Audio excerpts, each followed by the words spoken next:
Hi, everyone. Welcome to Tiki Talka. My name is Travis, I'm Joseph. and we're just two dudes who love footy, and we're just going to talk about different things. We're going to do combined 11s. We're going to be talking about all-time greatest, just different stuff, whatever comes up, weekly topics, transfers, etc. So today's topic, we're going to be going over a Liverpool and Manchester United combined 11. Top three, one of the best goalkeepers the Prem has ever seen. I see us getting rid of Slot if you really want me to answer that question. Well, I'm not being ridiculous. This is probably one of his worst years, probably even worse than when he came back from his ACL injury. Obviously, I picked greatest defender the Premier League's ever seen. This season, he's not even beating his partner. I think he's probably the best midfield player in the Premier League currently. I think if he keeps his mouth shut, I would like him more. If we back the bald Brendan Rodgers, I will fucking lose it, dude.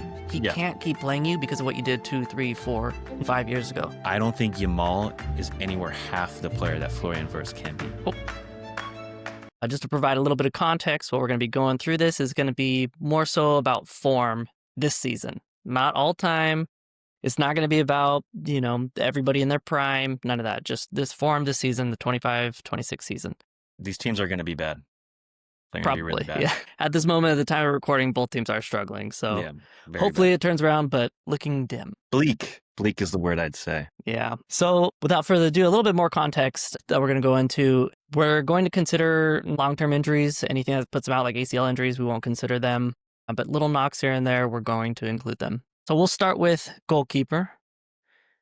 Joe, you want to take away? Yeah, I feel like this one's fairly obvious that the only keeper that makes it into this team is Alisson Becker, who is arguably top three, one of the best goalkeepers the Prem has ever seen. I don't even need to go into statistics. It's just unfortunate he doesn't have the golden gloves to back up how good he is due to a very leaky defense he's had to play behind. Ali all the way. I don't think Lemons belongs there, nor does who else is there. I couldn't even tell you where the other United keepers are. I don't think I have an argument with you there. As decent as a start that Lemons has had, it can't compare to Alisson. I don't think the faults of Liverpool right now are down to Alisson. So I would agree that Alisson should be starting keeper in this starting Arguably 11. Still a top three goalkeeper in the world currently. Yeah, I don't know about top three right now, but again, that could be just because of the defense that he has. If he had Arsenal's back four, we might be singing that tune. There are 4 center backs that they play with. Yeah, exactly. Yeah. Learning from Pep, man. Nah, dude. That's terrorism ball what Arteta's doing. Pep never would do something like that. Yeah, personally, I don't know if I would say Alisson is, would you say, top 3 Prem all time? I'd have to stew on that, but, he's up there. I hear top Van 5 der Sar, for sure. I hear Czech. I just don't know who else. Schmeichel, mate. Yeah. Schmeichel. That's just titles for Schmeichel, man. That's the only reason why you're going to put him up there. That's just my opinion. Different eras, right? It's always hard to compare. Yeah. All right. Who's going to be on the right fullback? Who do you have? Boy. I put Bradley. I don't think, personally, Frimpong hasn't played that much, and I don't think Mazraoui, Dalot, there's just not really doing it for me. Ahmad is doing pretty well, but obviously today, as you can see here, we decided to go with the 4-2-3-1 formation. I don't think Dalot is the right back. I think he's kind of being forced into that wing back position, and he's doing half decent, but it's not as natural. I think he'd be doing better if he was more forward. So, naturally, I build teams throughout all the teams that I've coached being pretty pragmatic and pretty defensive. So I like more of a defensive-minded one, and Bradley is my go-to guy for the spot. Well, I was really nervous because this was one of the ones where I had no notes on because I just don't. Who else would you put in this position? So I also put Bradley because Ahmad he's nice. He has some good skills, but he's not particularly amazing at any one thing. Especially defensively, he's kind of a liability. He works hard. Don't get me wrong. That's a huge plus to have in a player, but effort can only make up for so much in terms of skill. Mazraoui, forget he's even on the team. Dalot, I consider being a left-sided player, so he wasn't even contention for me. And Bradley, he's shown up against Madrid twice now. He's floored Mbappe. He's made Vinny his little pet lapdog. He has potential to be a very exciting right back. I'm not going to say he's going to be one of the best ever, and probably not the best in Liverpool's history, as much as that hurts me that a certain number 12 for Madrid is still probably the best right back we'll ever have. I mean, Carragher is just, I'm not going to get into him. So yeah, Connor Bradley over Frimpong. Frimpong's played like maybe 3 games all season.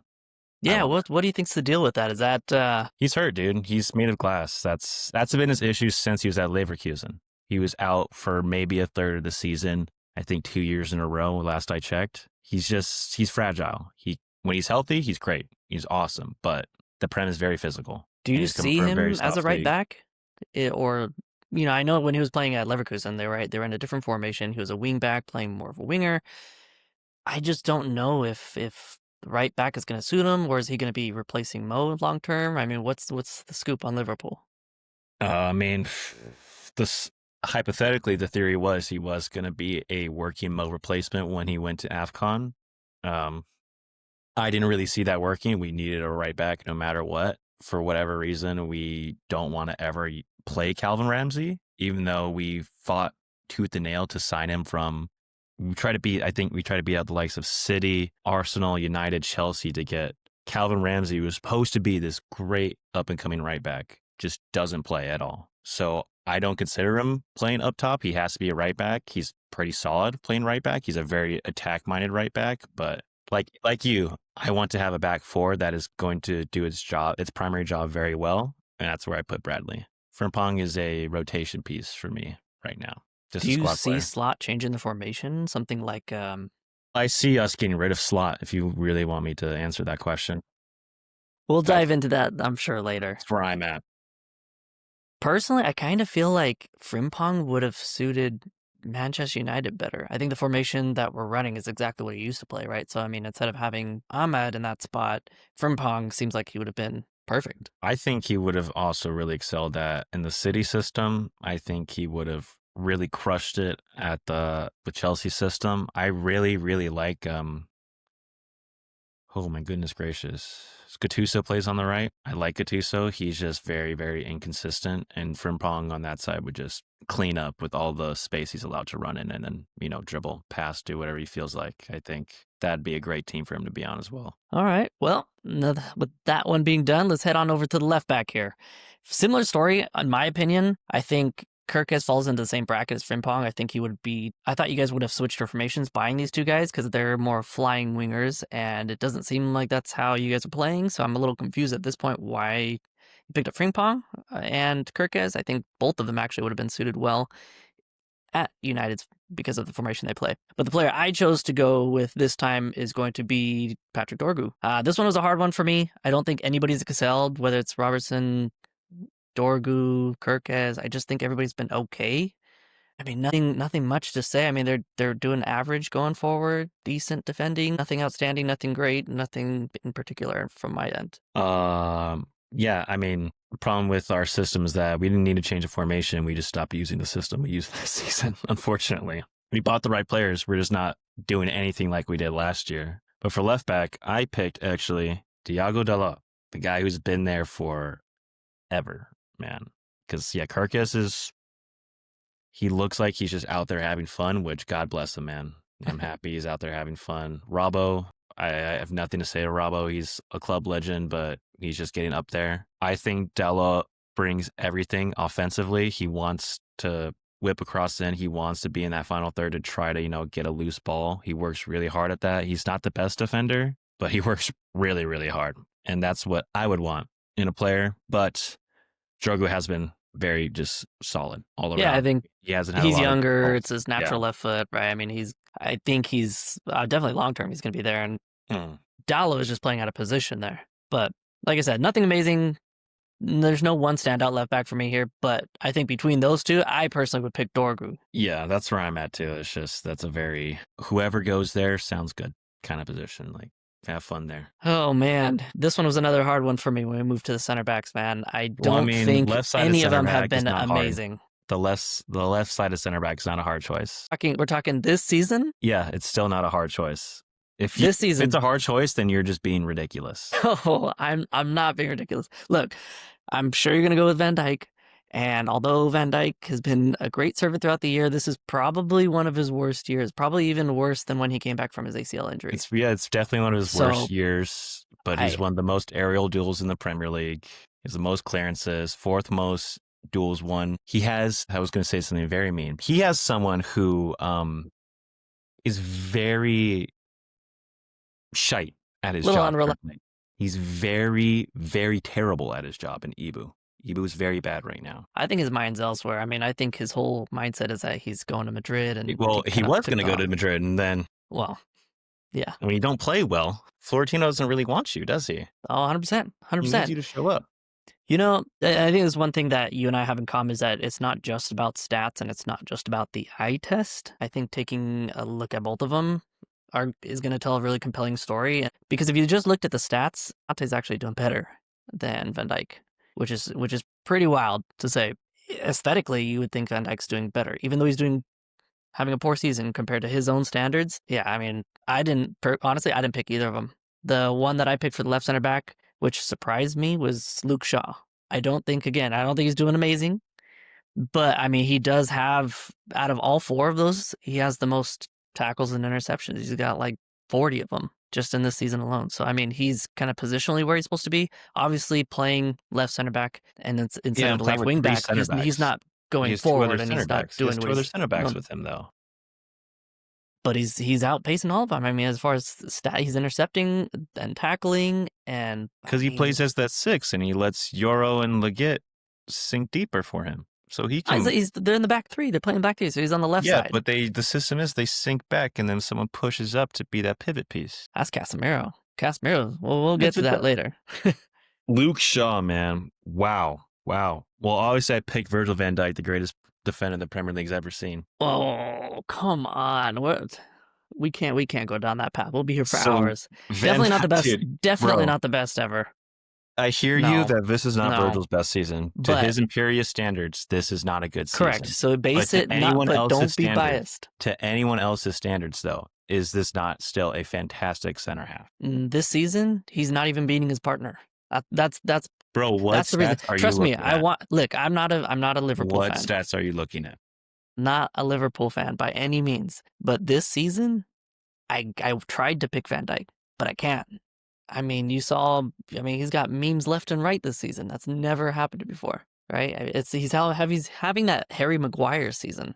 That's how bad he is. Not even close. He's pretty bad, man. Not even close. I don't think it's the end. I think he could turn it around. I mean, maybe this, the winter break would do them some good. But right now, as of recording, I can't support Van Dijk. I mean, over Shaw.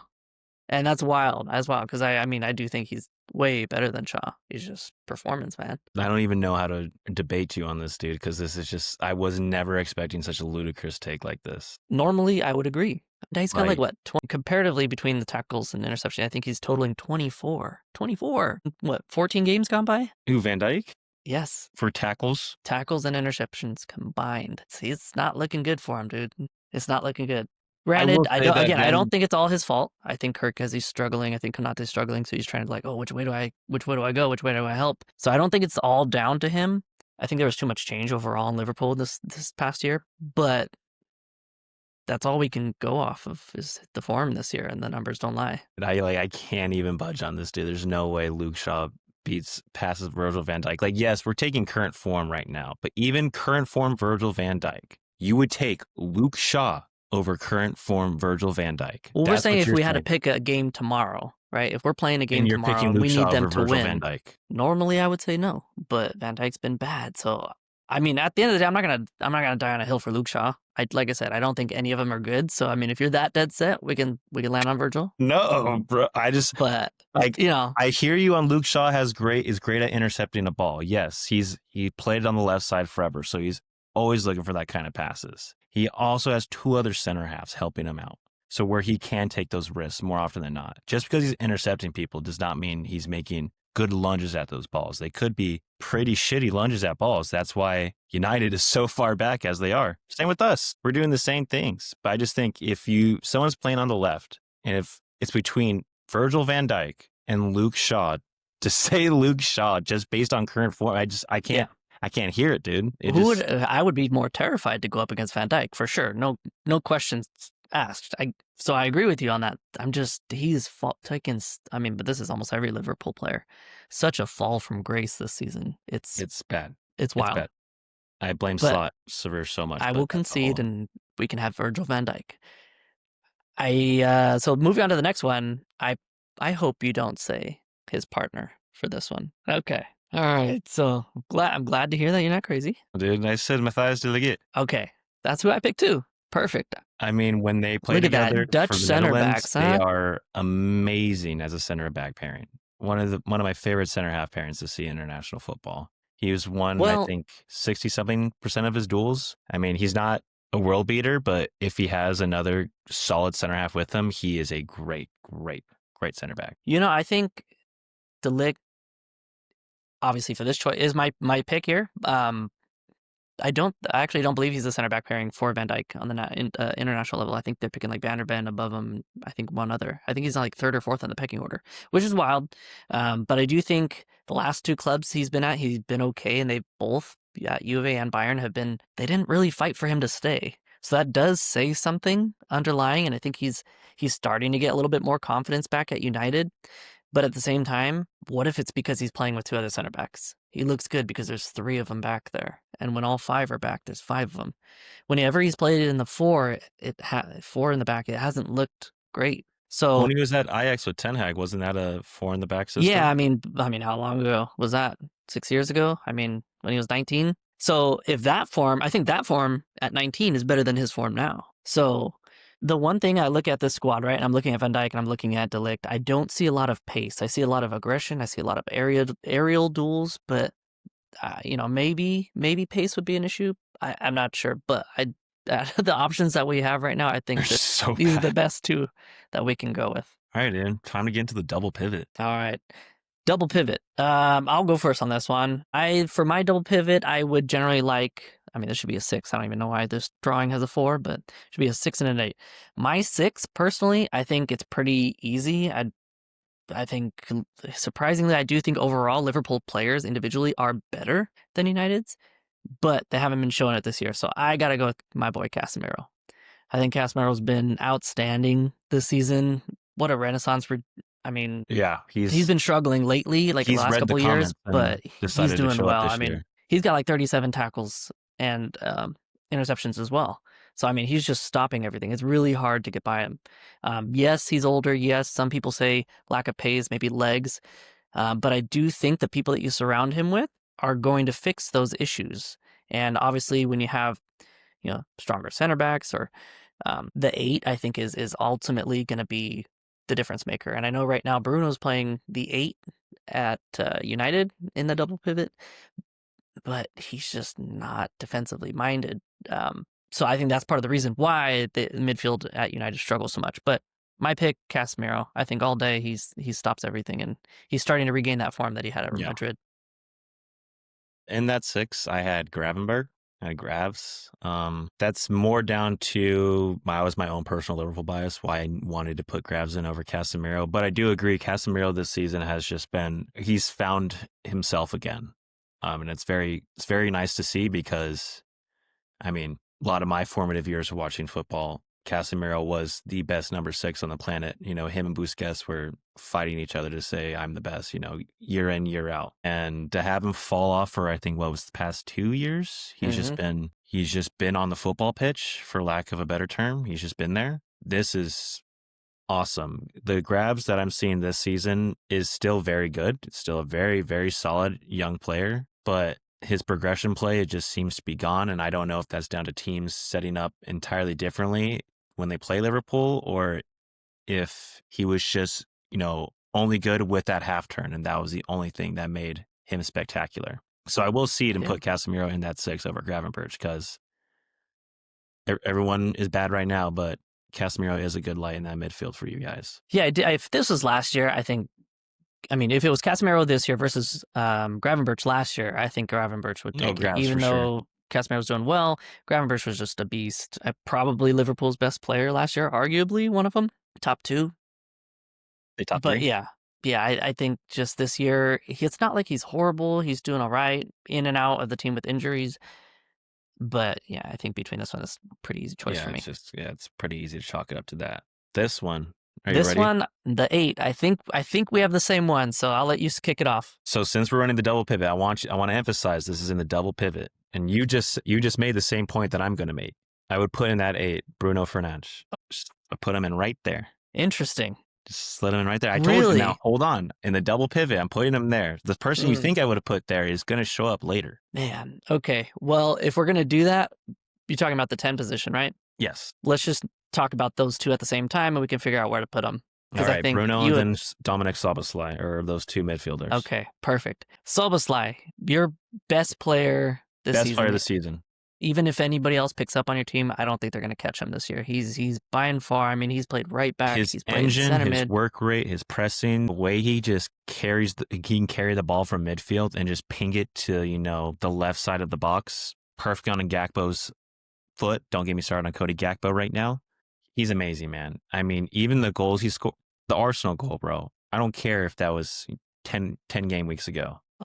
That was amazing. He's always in dangerous areas. He's waiting for the second ball constantly. He is easily our best player this season, and I think he's probably the best midfield player in the Premier League currently. I don't know who is better than him. Yeah, no, I would say best midfielder. I don't think it's close. I was trying to think if there was anything like, you have Rice, you have Caicedo, but I do think Dom has played all three midfield positions. I think he's played the 6, 10, and right 8, back. and he's played right back, which obviously Rice plays in one spot and Caicedo plays in one spot.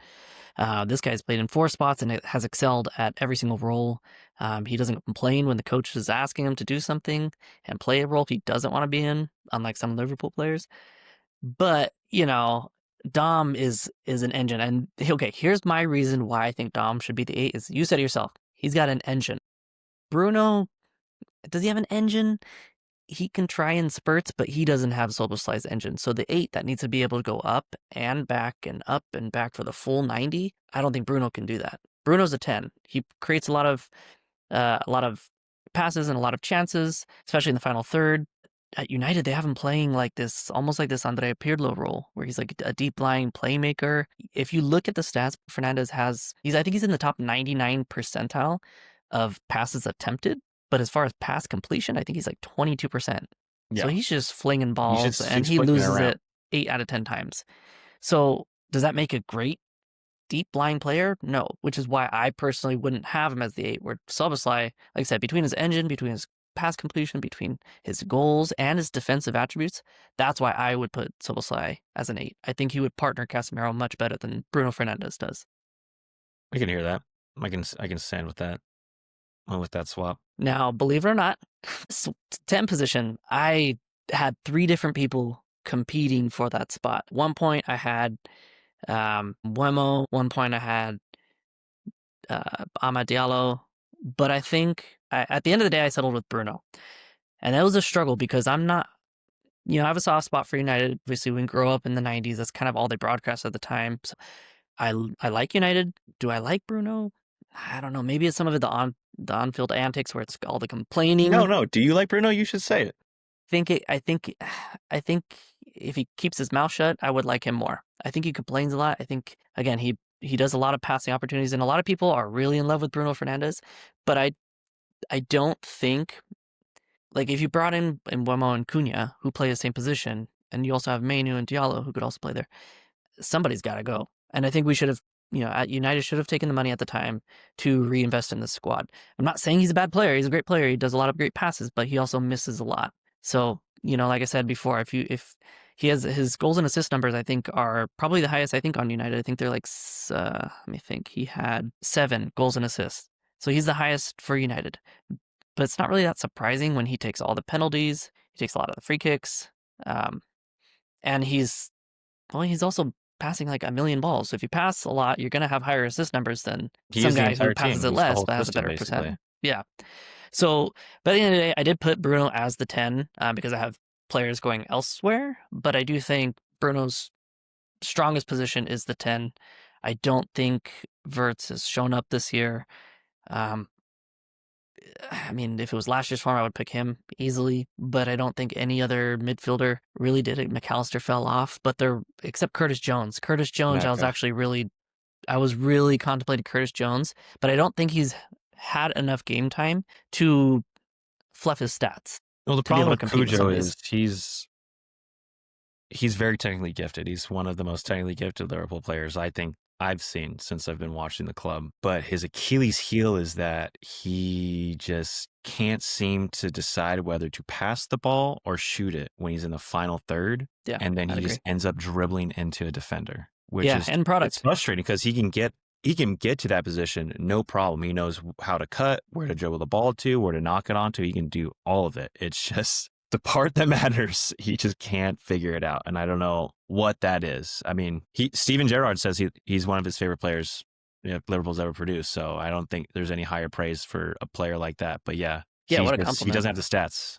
He just can't justify it. I couldn't agree more. I think, he's great. He's just got to have that end product, especially the more forward you go. I think, obviously, looking at the defensive line and defensive midfielders, you can get away with not having the stats because a lot of your stuff is in progressive play and stopping their attack, right? But end product has to matter in your final, in the Yeah. opponent's final third. So, It has yeah, to I be. do think he misses out, unfortunately, for me on this one. Macca, All I right. mean, I love Macca, dude. He's Yeah. probably my favorite player on Liverpool, but this has just been It's not a season. not a season. Every player goes through it. I think there will be a bounce back. He's still young enough, but I do think this season is Bad. a rough one. Yeah, for sure. All right, dude. Are you ready for this one? Take it away. Which way are we going? I have playing on the right, All right. Who you got? Brian Mbeumo. Brian Mbeumo. Over your boy Salah. Based on form, I have to also drop Mo. I don't know if you've seen what's been going on. I have. If we No back the words. ball, Brendan Rodgers. Let me say this. All right, I don't care when this comes out. What happens if we back the bald Brendan Rodgers? I will fucking lose it, dude. We did this to Steven Gerrard. The same fucking thing. If we do it twice, we'll hear about me on BBC, dude. That's what's gonna happen. Well, for some of the viewers that may not know what you're talking about, go into detail. So, Mo Salah, the Egyptian king, bro, one of the greatest attackers the Premier League's ever seen. Probably a top 5 Liverpool player of all time. And I'm saying top 5 because respect, Rush, Dalglish, all those guys. Mo Salah has won anything and everything you can think of, bar the Ballon d'Or, which there's a lot of reasons why he probably has not won the Ballon d'Or, mainly because he's very outspoken about his beliefs. Good for him. He has won Premier League top goal scorer and top assister in the same season. I believe now this is the 3rd time he's done this. I don't know. I'm like out of words to describe how great this guy is. Mo Salah is like the equivalent of watching Pele as a Liverpool fan. Just hear me out in the context of when it's a statement. on the my attackers who I had to deal with, mind you, for a good chunk was Mario Balotelli and Christian Benteke for a bit. God bless D Stuggs. He was amazing. Danny Ings. Fucking Ricky Lambert, dude. Ricky Lambert. Okay? We had nobody. And Salah came in and made us somebody. As soon as we got Salah, Champions League final. Sergio Ramos. Next season, Champions League final. Scores a winning goal. Next year, we win the Premier League. 2 years after that, FA Cup. Carabao. Year after that, we're fighting for the Premier League. We were so close. We just fell off the last month of the season. Carabao Cup. Next season, Premier League. He wins top goal scorer, player of the year, assister, football writers, player of the year, FA player of the year, wins every award. We decide that he is no longer needed at this club. We don't need him because a bald Dutchman who we signed 1 year ago says that he is a cancer to the locker room. Ooh, I haven't heard that part. And that's me adding a little bit of conjecture. Okay. That's me just flavoring it up. Arne Slot, who was signed yes, he got benched, but... No, dude, it's... Some of the comments that Mo's been coming out with are kind of obviously... It's crazy. No, it's crazy. You do have to have an ego, right? To be that good, generally you do have an ego. Look at Ronaldo, you look at all those guys, right? But... For sure. When he says, I don't need to fight for my spot, I've earned it. To me, when it comes to sport, nobody's undroppable. Any sport. You could be Kobe Bryant. Like, if you're out of form, Slot's job's on the line. He can't keep playing you because of what you did 2, 3, 4, 5 years ago. No one's undroppable, right? But unplayable? Sometimes you got to be played into form. Yeah, I think that's a bit excessive. Yeah, I mean, maybe bring him on for a few minutes here and there, help regain his confidence, stuff like that. It's weird because I just heard something today where Mo was saying that he doesn't know why he was benched, but Slot said he's had 2 or 3 conversations with him already about it. So sounds like somebody's lying. Don't know who it is. Obviously, I'm sure the gossip columns will have a field day. But yeah, Well, interesting. apparently the word on the street is that Hughes and Edwards want to sell him to Saudi. Okay, and then why give him that contract last year? Because he just had such an amazing season where it's unjustifiable to not give him a contract. If they were to not give him a contract, that just looks wrong. He was leaving on a free, or did he have a year left? No, that was he's going to leave on a free. He and Van Dijk, we're all going to leave on the free. Oh, that makes sense then, because now that he's on a what is it, a 2 or 3 year contract? 2 years. Now, if Saudi comes in, Liverpool has more bargaining power. So I guess it was a win-win either way, because maybe they plan to get him off their books. Yeah, but either way, but Mo Salah's never a guy that was going to leave to go play Saudi Arabia. He was going to retire here. He said so many times. And the way, again. So did Trent. Yeah, well, anyways. It's like I was saying, dude, when we had Rodgers, I think it was 14-15. That was Gerrard's last season. He just phased out Stevie G. Granted, Stevie wasn't the same Gerrard that we knew, right? Yeah, of course. His legs were gone, but it's Steven Gerrard. If you needed something to happen, he was going to make it happen. And Rodgers benched him and froze him out of the team. We fired him over that. And now the board is going to back Arne Slot over Mo Salah, who Gerrard's the best, but Salah's won 2 Premier Leagues and a Champions League. Correct. But from the board's perspective, I also see it as well. I mean, if you have people that you see that are going to take over a spot, I think they thought Frimpong, maybe. I know Rio's coming through, but he's on the other side. Fetty. Yeah, but I don't see him as a long-term replacement for Salah. He's never going to hit those levels. Too many injuries. I think of Cotton. Well, you can't replace Salah like for like. I mean, well, but I do think there's you have Ekitike and Isak who could both play the 9 or on the left wing, right? If you had that for somebody that can play right wing, I mean, maybe. But I do think long-term, right? I mean, he's already, 33, 34, and I wouldn't say, I personally, just being an athlete, I don't think legs can go that quick. I think it takes a little bit more progression. I do think this is just a slump in form, and people are just using age to build a story and sell papers. I think there's still an amazing player in there. I just think he's out of form. Yeah. It happens. It happens to everybody. There's a lot that happened in this offseason too, specifically to Liverpool. That's it gets lost on all the commentary that this team gets, all the negative press they get. Yes, this team has been very bad, but they've also all gone through some pretty crazy event in the summer. It makes sense that they're all not there. I mean, when Hillsborough happened, that whole Liverpool squad could not win a game to save their lives for 2. It forced Dalglish to retire 2 years after the fact. I mean, when you go through a tragedy like this, it's hard to do your job. It's tough to speak on. Yeah. We're not in his head, right? And we don't know how exactly close him and Jota were. But I do think this far into the season, Slot had to do something. He couldn't just get fired. You can't just let it be there. It's in his head. So could there have been a better way to go about it? Sure. Hindsight's a beautiful thing.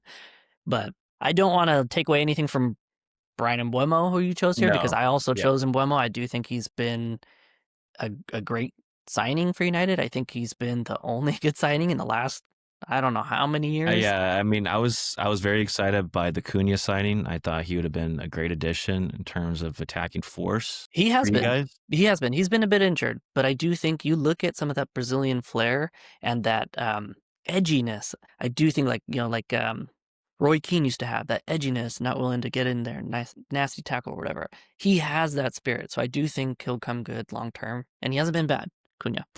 But I do think Mbeumo has been the better signing so far of the two. Believe it or not, though, I think Salah actually has the same or one less goal contribution, though, than Mbeumo. I think Mbeumo has 6 goals and assists, and Salah has also 6. I think he has 4 goals, 2 assists.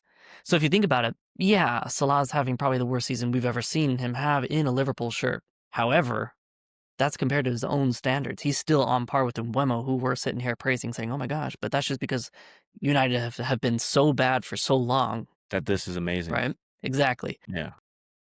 However, I do think I'm going with Mbeumo on this because of work rate. I do think Mbeumo's younger, so he has the potential to drop back and help a little bit more defensively when need be, where I He's more don't willing to think as well. Yeah. Salah, yeah, Salah, I mean, between being willing and between having the energy to do it, something does change after 30. It does, you do slow down a little bit. So, yeah, I'll praise to Mbeumo. Next side, I struggled with this one. I had Cunha originally there. However, you're not gonna like it. But looking again deeper at stats, and he started the season I think off hot and just tailed off since then. I have Gakpo. I do think the summer was great for him. I do think, like I said, I think he started off great. But I mean, Gakpo has 7 goals and assists. He has more than Mbeumo, right? And we're a lot of people on the perspective are like, he's doing so bad. He's not really producing. But again, we're comparing Liverpool to their standards last year, right? And I do think he's in a little bit of a slump right now, just like the whole team is. But stats don't lie to a certain extent, so it's going to be Gakpo for me on this one. Florian Wirtz is who I have starting on the left side. I don't, as you know, I'm a Gakpo guy. I really, really like Cody Gakpo. Mm-hmm. However, Cody Gakpo offers one thing, and that's to cut inside and try to curl it in to the far post. And that's all Cody Gakpo can do. He never passed the ball to Kirkus when Kirkus does these amazing overlapping runs. He can never, I'll take it back. He does play some pretty solid balls every so often, but that's after he's shot over the crossbar 4 or 5 times.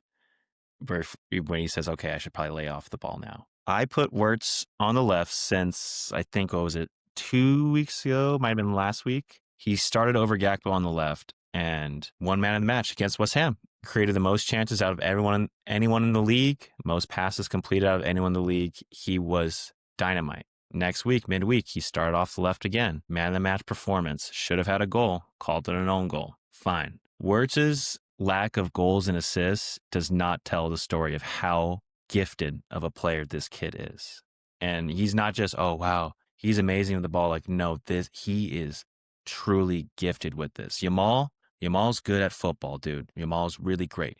I don't think Yamal is anywhere half the player that Florian Wirtz can be. Oh, man.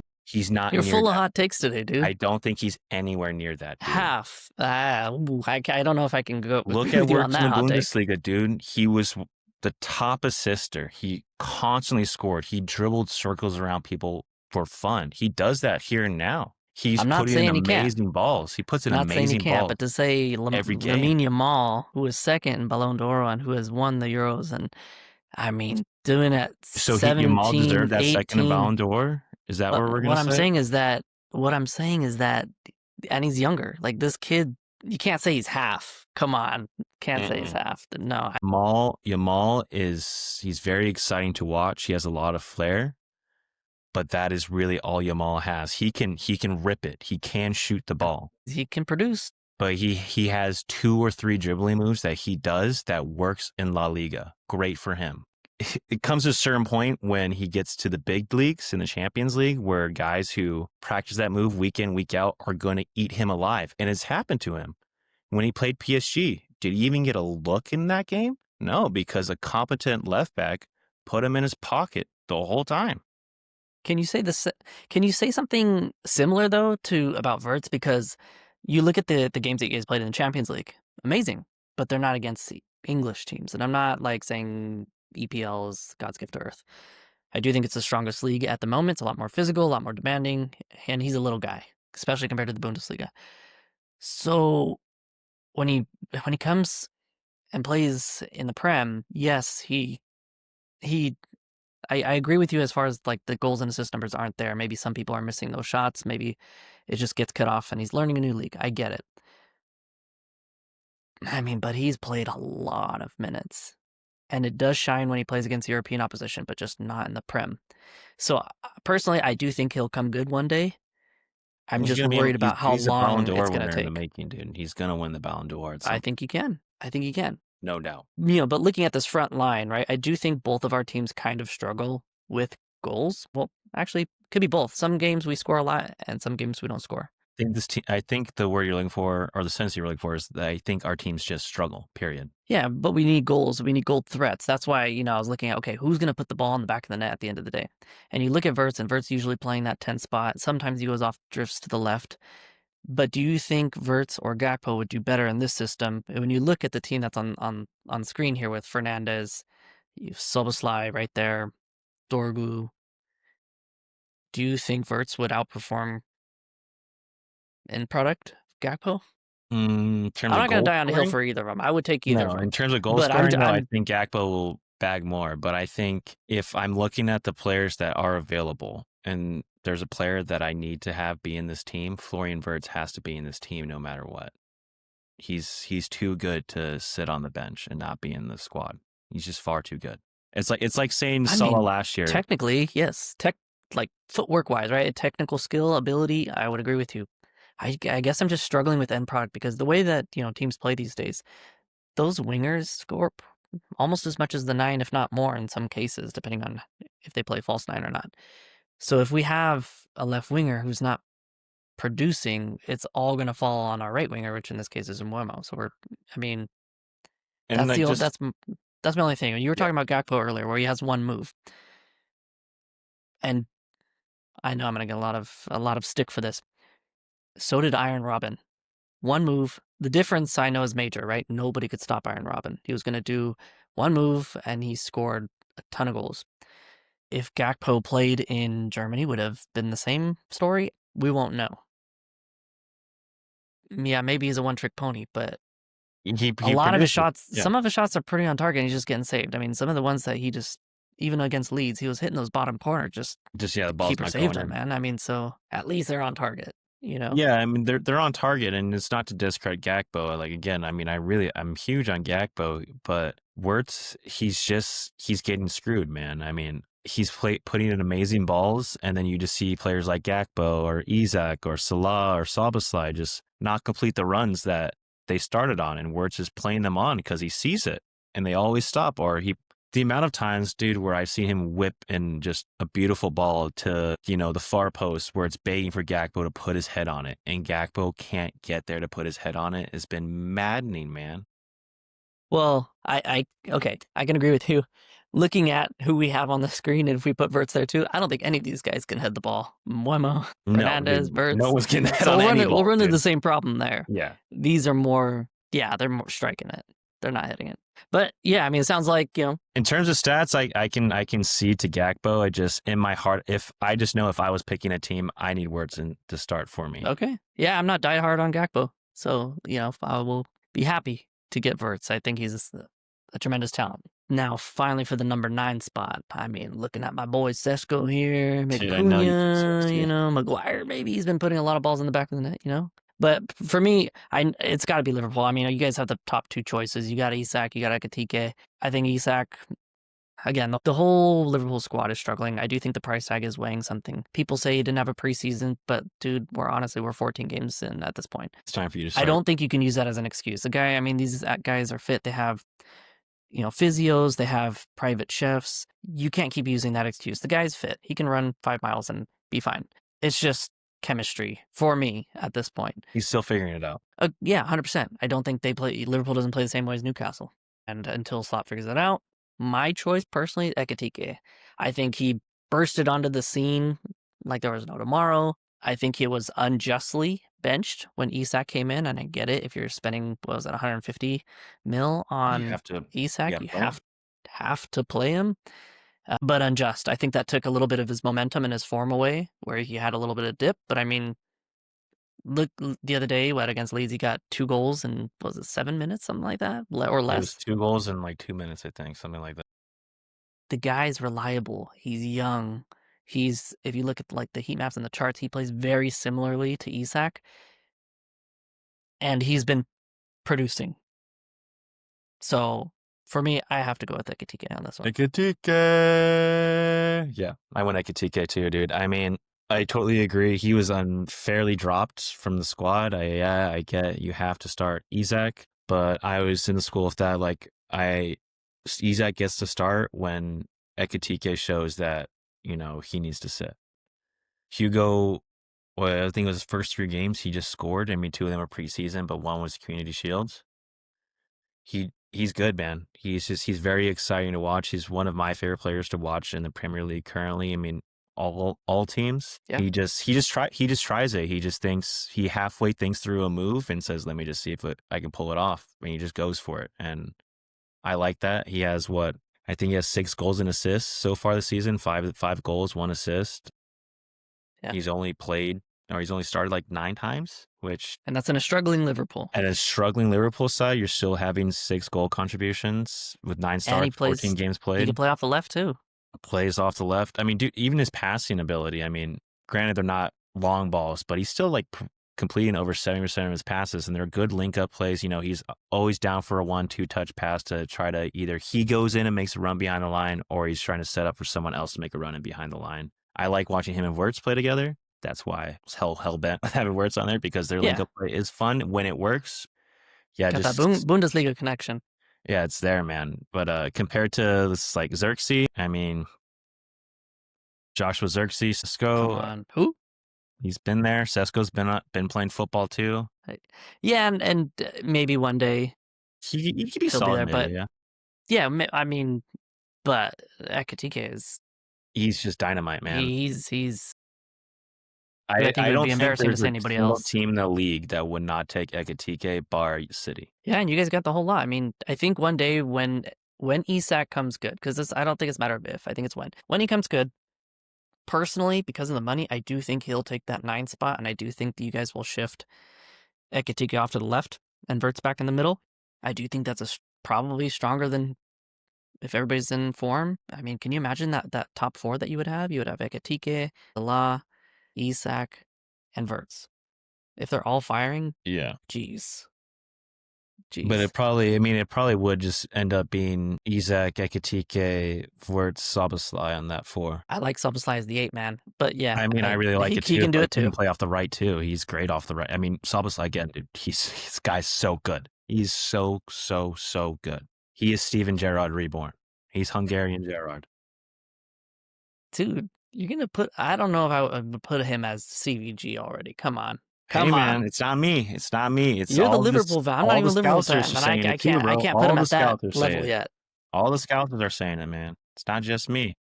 After he's done this for another 15 years, then maybe. Dude, CVG didn't even do it for 15 years like that, bro.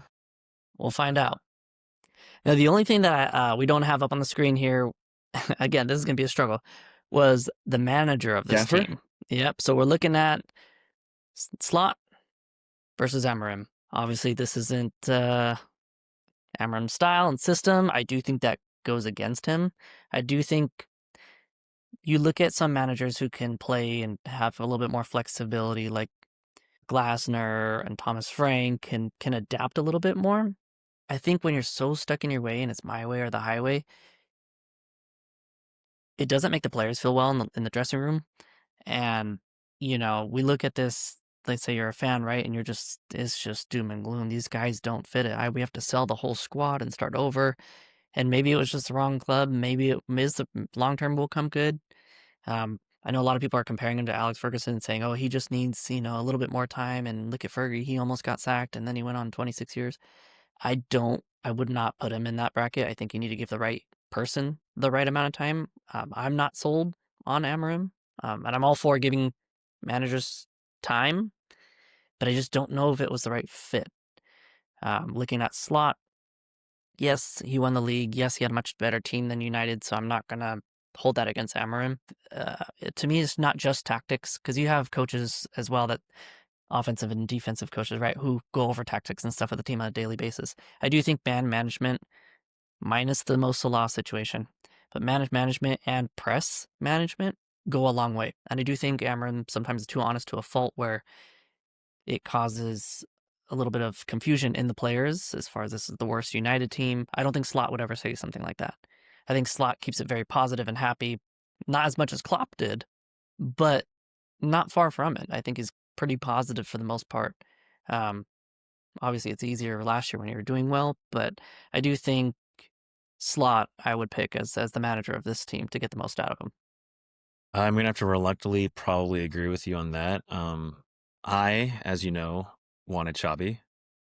I always wanted Xabi. I still want Xabi. Well, I mean, hey, he's not an option here. Yeah, he's not an option. So And you still want Xavi, even though he's probably going to get this fired. close to He's being probably going to get fired. fired. So Interesting. But I mean, you were singing Slot's praises 6 I months was, ago. because last season Slot lied to us all. He deceived us. He deceived every single Liverpool fan. How so? I thought his system last year, it was great. It made sense to me. You know, I didn't grow up, you know, with a deep technical knowledge of football and the systems, but his system made sense to me as a layperson, where I know that if we get the ball to our wingers, we want them to come in and have our fullbacks make those overlapping runs. That's what we want to do 99% of the time, because we want Salah and Gakpo to make that cut inside so they can pass or shoot. That's what we wanted to do. But for whatever reason this season, we decided to go away from that and have our fullbacks now make these inverted runs and still ask our wingers to cut inside. So now they're just coming into a bunch of congestion for what? I mean, I don't see a recognizable passing pattern. The triangles that were there are just gone.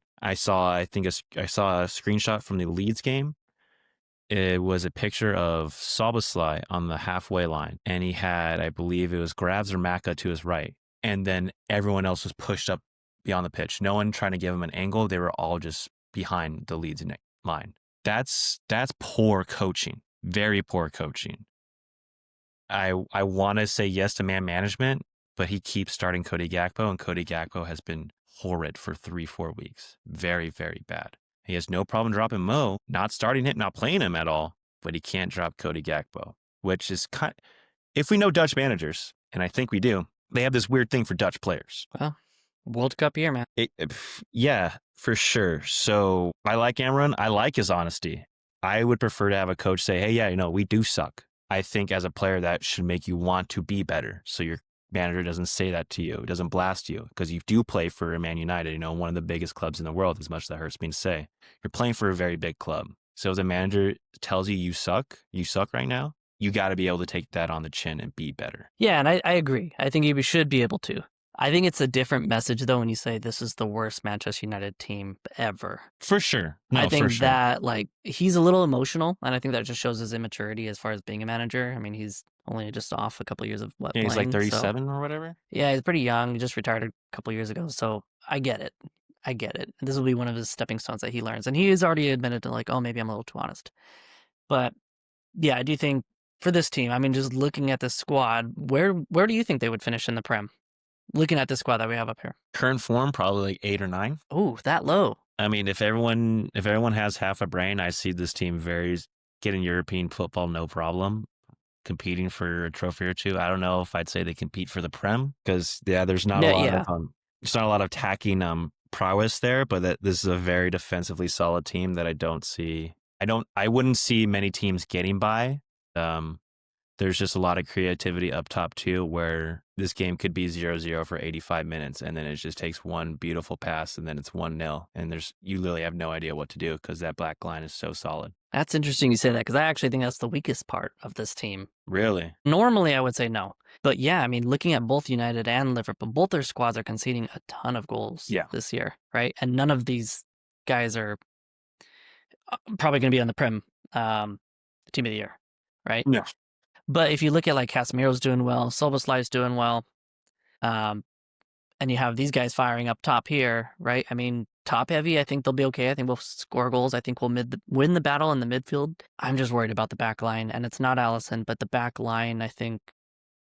It's everyone that plays on that 4. I mean, maybe not Bradley. Honestly, I think Bradley's the one I'm most comfortable with. De Ligt probably second most comfortable, then Dorgu, then Van Dijk. I just think that left-hand side will just get killed in this team, so I don't think this team would take the Prem, but I do think this team would probably finish top 4. Yeah, for sure. I would say so. Competing for European football would be a minimum. Yeah. Wow, man. All right. I'm surprised we had so much in agreement, actually. Yeah, I think, great minds think alike, right?